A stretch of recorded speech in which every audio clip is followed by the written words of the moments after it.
అందమైన చర్మ సౌందర్యం మీ సొంతం. Second aqua radiance deep cleansing gel.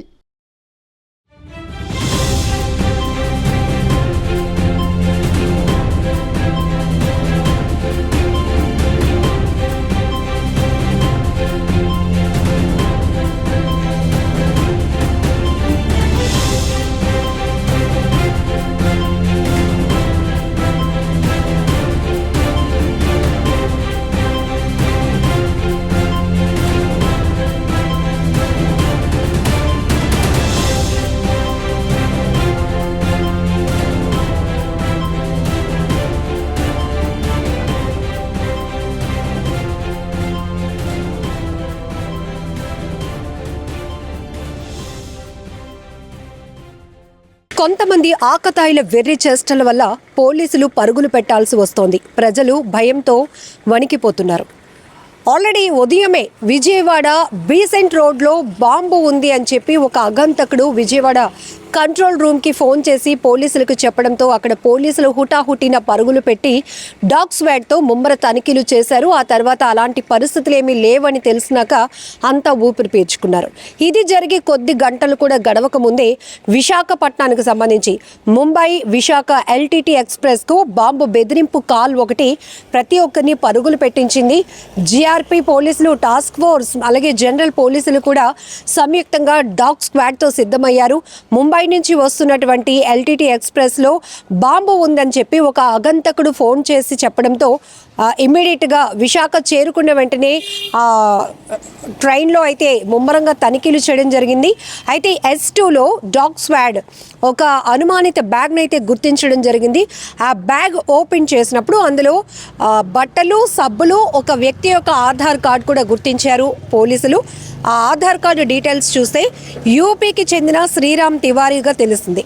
మొత్తానికి అక్కడ ఎలాంటి బాంబు దొరకకపోవడంతో అంతా ఊపిరి పీల్చుకున్నారు. సరే, కానీ ఒక బ్యాగ్ అనుమానితంగా ఉండడంతో కూడా ఇమ్మీడియట్గా పోలీసులు అలర్ట్ అయ్యారు. అక్కడ తనిఖీలు ముమ్మరంగా చేస్తున్న నేపథ్యంలోనే ప్రయాణికులు కావచ్చు, ఆ ఫుట్పాత్ పై ఉన్నటువంటి వ్యాపారస్తుల్ని అందరినీ అలర్ట్ చేయడం జరిగింది. ఒక్కసారిగా విశాఖ రైల్వే స్టేషన్ నిఘా నీడలోనికి వెళ్ళిందని చెప్పొచ్చు. సో ఇక్కడ విజయవాడ, విశాఖ రెండింటికి సంబంధించి బాంబు బెదిరింపు కాల్స్ అగంతకులు కాల్ చేసి పోలీసులు ఎందుకు ఇలా రాంగ్ ట్రాక్ పట్టిస్తున్నారు, వాళ్ళ విలువైన సమయాన్ని ఎందుకు ఇలా వృధా చేస్తున్నారు, ప్రజల్ని ఎందుకు ప్యానిక్కి గురి చేస్తున్నారు అనేటటువంటి విమర్శలు కూడా వస్తున్నాయి. నిజంగా ఈ బెదిరింపు కాల్ చేసినటువంటి అగంతకులు ఎవరో తెలియదు, కానీ ఇమీడియట్గా వాళ్ళని పట్టుకొని శిక్షించండి అంటూ కూడా పబ్లిక్ డిమాండ్ చేస్తున్నారు. సో ఆ రకంగానే దానిపై కూడా పోలీసులు ఆరా తీస్తున్న పరిస్థితి. ఇంతకీ ఇప్పుడు ఈ అనుమానిత బ్యాగ్లో ఏదైతే ఆధార్ కార్డు దొరికిందో యూపీకి చెందినటువంటి వ్యక్తిది, ఈయనే కాల్ చేసి చెప్పాడా, లేకపోతే అతను ట్రావెల్ చేస్తూ ఆ బ్యాగ్ను మర్చిపోవడం వల్ల ఎవరో ట్రైన్లో ట్రావెల్ చేస్తున్న వాళ్ళు ఆ బ్యాగ్ని కొంత అనుమానించి పోలీసుని అలర్ట్ చేశారా? ఈ కోణంలో కూడా కేసు దర్యాప్తు కొనసాగుతోంది. లేదు అంటే అసలు ఎందుకు వీళ్ళు ఎలా డిక్లేర్ చేసుకొని బాంబు బెదిరింపుతో కాల్స్ చేసి ఇట్లా రాంగ్ ట్రాక్ పట్టిస్తున్నారు అనే దానిపై కూడా పోలీసులు ఆరా తీస్తున్నారు. ఇక్కడ చూడొచ్చు, ఒక్కసారిగా అటు విజయవాడ, విశాఖ రెండు అలర్ట్ అయిపోయాయని చెప్పొచ్చు. ఎందుకంటే డాగ్ స్క్వాడ్తో పోలీసులు సిద్ధంగా ఉండబట్టి క్షణాల్లోనే దాన్ని ట్రేస్ చేస్తున్నారు. లేకపోతే అక్కడున్న స్థానికులు కావచ్చు, ప్రజలు కావచ్చు, ఎంత ప్యానిక్ అయిపోతారు. ఇప్పటికే సిచ్యువేషన్స్ ఎలా ఉన్నాయో మనం చూస్తూనే ఉన్నాం. ఎక్కడైనా ఉగ్రదాడులు జరగటానికి అవకాశం ఉంది. ఈ బాంబ్ బ్లాస్టులు జరగటానికి కూడా ఆల్రెడీ ఇక్కడ ఉంటున్న వాళ్ళే కుట్ర పన్నుతున్నారు. ఇప్పటికే వాళ్ళని పోలీసులు కస్టడీకి తీసుకోవడం జరిగింది. NIA నిఘా ద్వారా వాళ్ళని పట్టుకోవడం జరిగింది. ఇదంతా దేశవ్యాప్తంగా సంచలనం కలిగిస్తున్న ఈ కేసులు నడుస్తూనే ఉన్నాయి.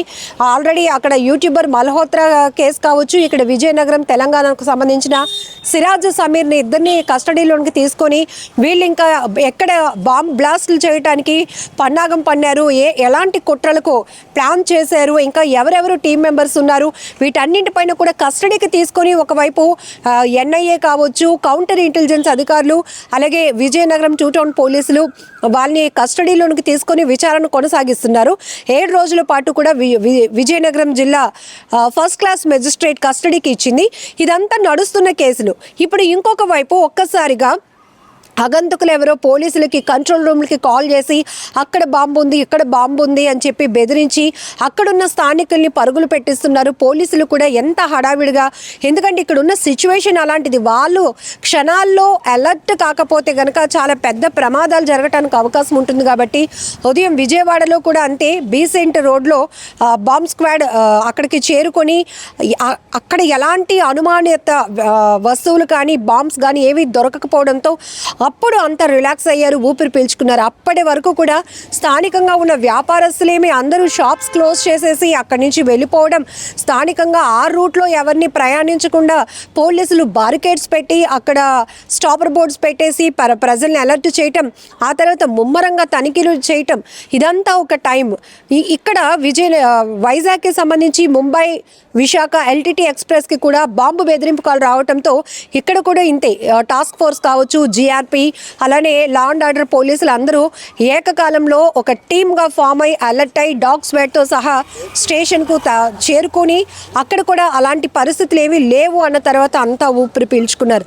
మొత్తానికి ఈ అగంతకులు ఎవరు రాంగ్ ట్రాక్ పట్టించడానికి, ఇట్లా చిల్లరగా వికృత చేష్టలు చేయడానికి పాల్పడుతున్నారో వారిని మాత్రం ఖచ్చితంగా పట్టుకుని వాళ్ళని శిక్షిస్తే కనుక ఇలా ఇంకొకరు ఇలాంటి ఛాన్స్ తీసుకొని ఇలా ఫేక్ కాల్స్ చేసి అందరినీ ఇలా బెదిరింపులకు గురి చేయటం, భయభ్రాంతులకు గురి చేయటం చేయరు అనేటటువంటి ఒపీనియన్స్ కూడా సోషల్ మీడియాలో వ్యక్తమవుతున్నాయి.